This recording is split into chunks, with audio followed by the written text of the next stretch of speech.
Okay, YouTube land.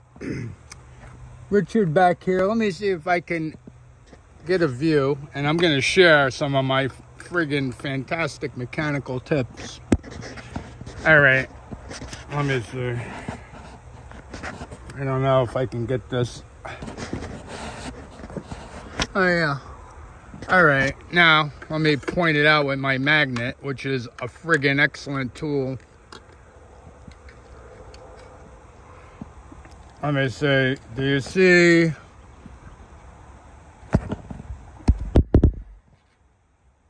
Okay. I got the magnet stuck to it. Let me try and move this wire, or I'll move the camera. Let me see what I could do here. Okay, great. Now let me see if I can zero in on that thing. Yeah. Right there with the magnets on. That, I'm backing out that bolt, and I believe that is the pin to holding the shift linkage in. Now, on the internet, you got a million guys with the cotter pin. I'm not sure if I did this in the previous video, if I talked about it, but they came out with the 140 looper and the 120 looper, both V4s. However, what a lot of people don't realize is that these V4s, they put the V6 gear case on, I believe. Let me see if I can zoom that in. Yeah, you know, I believe this is the V6 gear case. Anyway, long story short, let me focus in again with this darn thing. Oh, there we go. I love it. I'm loving my camera today. The magnet is stuck to the bolt. Now, hopefully I'm correct when I back this thing out. But anyway, a lot of people say you got to take off the, this thing, the shroud. You got to take off the carburetor. I did this on my other motor, without it. And this is the way I do it. You can't reach it, so I got a swivel. Let me see if I can get this thing. A 1/4-inch swivel, and I taped it to hold it steady. So it holds it steady enough that you can get it on the bolt. And, you need an extension. I'm using an old-ass extension here that, the little... Anyway, it slides off, long story short. So I taped that. Now, getting the bolt back once I get it out, and I did not get it out yet. I got it loose. I got to finish backing it out. There we go. But anyway, my game plan is to get that bolt back because you can't reach it. Getting it out is actually the easy part. But when it comes to getting it back in, you can't really get your hand in there. And what I do is just like, here's my little valuable trick. Just like I taped the swivel to hold that from flopping around. When I put the bolt in, I will tape that bolt into the socket. This way, you won't be dropping it a million times. You can get it on there. And believe me, my friends, that's gold. I've been doing, this for a while. I started working on my first outboard, when I was like 7 years old. Well, probably around 9. With one I got out of the garbage. So it's been a long journey, but anyway. There's usually no problems with, that bolt because they're stainless steel. And let me get over here again so we can get the subject matter in there. They're stainless steel, and they don't corrode. However, when you are retightening it, don't be a maniac. And what I mean by that is, get it snug and then just give it a little turn. Because if you strip that, oh man, I don't even want to think about it. It's got to be ugly. So I got a I got a magnet, and I also have a claw. Let me see if I could back this thing out now. I got a metal claw, another great tool, because this thing is going to drop out. I should have put tape on there beforehand. Now, let me see. I think this thing was magnetic, which is strange, right? It might not be stainless steel. Okay. I backed it out more. I think these adjustable magnets and mirrors and claws, like I'll show you, man, they did not have this, you know, many years ago. Let me see. Well, it's magnetic. So that's just straight up steel. Stainless steel is non-magnetic. How about that? So anyway, well, that's good. If it drops, my magnet will scoop it up. If not, I got the claw. It ain't going far. And hopefully it's the right bolt. I'm doing this live because, you know, I have a cross flow engine. I did not have, you know, this is my first looper, which you know, I kind of like the old outboards, and I'm not really too concerned about gas, even though it's friggin' expensive. I like motors I can work on, and I'm not really too keen on the laptop thing, which you need to diagnose a lot of these motors. Aha! Look at that, guys. Oh, man. Beautiful. Now, let me see. That is the golden... Where the heck is it, man? All right, let me see if I can get this. I got a waterproof case, which is cool, but... Come on, man. Focus. Except the plastic lens keeps this thing from focusing the way it's supposed to. Let me get this on the table so I can free up my hand and see what I could do here.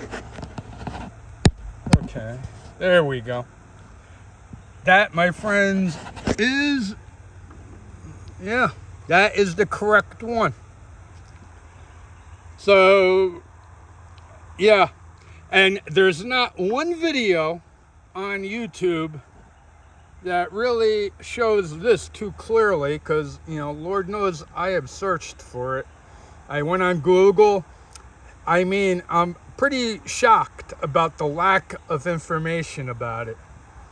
But there you go. If you have a 90s Looper 140, I believe this is a 90-degree V. If I'm wrong, comment and correct me. But I believe it's the 90-degree, and it has the V6 gear case. So actually, that's when I started scoring points with knowledge. I realized, I read a long time ago that they started using the V6 gear case on the V4 loopers. Now, the loopers, in case you don't know, like the cross flows, they rated their horsepower at the, you know, in the power head. But I think it was around the mid-80s, I think around 83, 84, they started rating it at the prop shaft. So the loopers have considerably more power, torque, and are better on gas. And of course, this thing's a dinosaur compared to new motors, but they are just so reliable. You know, here's the thing with outboard motors, is as long as they're not sitting in the water, is actually what kills boat engines more than use. I've seen 1 million boat engines, and I've owned 1 million boat engines that died from not being used enough. Very rarely do you see them wear out. They usually get locked up, you know, freezing damage, this, that, and the other thing. But it usually boils down to lack of use is worse than using the damn thing. So, and boats are a thing that some people might use it for, you know, 2 or 3 times a year. So it's actually possible to score an outboard motor that, you know, I've scored 1 million used outboard motors that would, you know, run like brand new because they have no wear. You know, you just bring them back to life, and with a little bit of tweaking. Now, here's the whole reason why I'm doing this is what I did not look at. You can see that steering shaft, even though it's solid, it just don't, I don't know what the hell this guy did. He grinded it to a pulp, I believe. I don't know. I don't like it. I got a new one I got a used one off of eBay, you know, which is the gold mine for parts for these things. And unfortunately, OMC is dead, which, you know, was pretty shocking to me. Anyway, yeah, that steering arm. So this is going to be like a big job.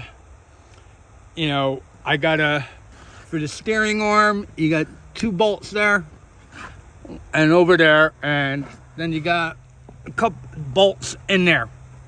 And the big concern is, will them bolts come out? I don't have a torque, what do you call it? An impact wrench. I was thinking about buying it, but I'm going to try and get it out old school. Maybe with, you know, with my standard ratchets, and we'll see what kind of resistance. I sprayed it with some, you know, off-the-shelf solvent, some PB Blaster, which in my humble opinion works a lot better than WD for breaking bolts out. Like, WD has its purpose, but I've tried them. I use them both, but I would say WD is more on the lubricant side, because I've just had better results with the PB Blaster as far as breaking stuff loose. So we'll see what happens. And anyway, I'm going to get my boat going one way or another. And if this is a total fail, I will part it out and just look for another one and get one that's friggin' running and ready to go. And yeah, I still gotta, now that I'm gonna drop the lower unit, of course, because the shift rod is running through, you know, this pipe, you know, it runs right through the steering arm tube.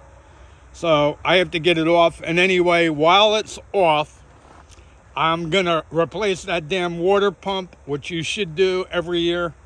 I mean, it's a pain in the ass, but anytime you take the lower unit off, do that, because you'll be thanking me when you're not floating on the, you know, hopefully in a river and not even in the ocean, waving for help. Because I'll tell you what, a lot of people these days, you know, the last few times I broke down, I beeped the horn and wave, and they pretend they don't see me because they don't want to take the, you know, they don't want to go through the bull. It ain't like the old days, you know, everybody would pull over, you know, and you give the guy $20 worth of gas. Now I'd say you have to hand them $100. You know, but yeah, so they just pretend you don't exist. They don't see you, they don't hear you, they keep going. So anyway, yeah, replace the water pump, you know, at least the impeller. You should do that every year. And also remember, it only takes like 45 seconds to totally shred that. Never run your engine without water going in it. You know, if you have the muffs on, have the water going through it. If you're starting up your motor with no water in it, I guarantee you, there's enough information about that, your impeller will be shredded. Jet ski, on the other hand, is actually the opposite. You can start it up without the water, which was strange to me. Which, as my other princess under that cover that I'll get going. But yeah, you gotta have water in that impeller at all times, or it will shred and you will have massive problems. Anyway, I will keep you updated. We'll see if this thing, I'm not going to get overly optimistic until it's done, because I know it only takes one broken bolt, and I have successfully replaced, drilled out the bolts and put helicoils in and all of that. And, you could do it, but it's a pain. It's a real pain in the ass. And if you screw up, you're done. There's not really a margin for mistakes there. You got to get it right the first time. And it is a tedious process. I did it with my other darn outboard. Like I say, the guy that worked on my other outboard, every damn bolt, this dude tightened to snapping point, and a lot of them did snap, and I had to drill them out. So, anyway, with that being said, enough rambling. I hope this was helpful. If it was, hit that like button and subscribe for more valuable tips, tricks, and info on a whole wide range of subjects, because I'm always on the go doing something. And I have some new activities. I have some new activities that I'm going to be engaging in that I am going to be posting videos about. That will be a little bit of a surprise, but it will be fun. And peace out. Bye.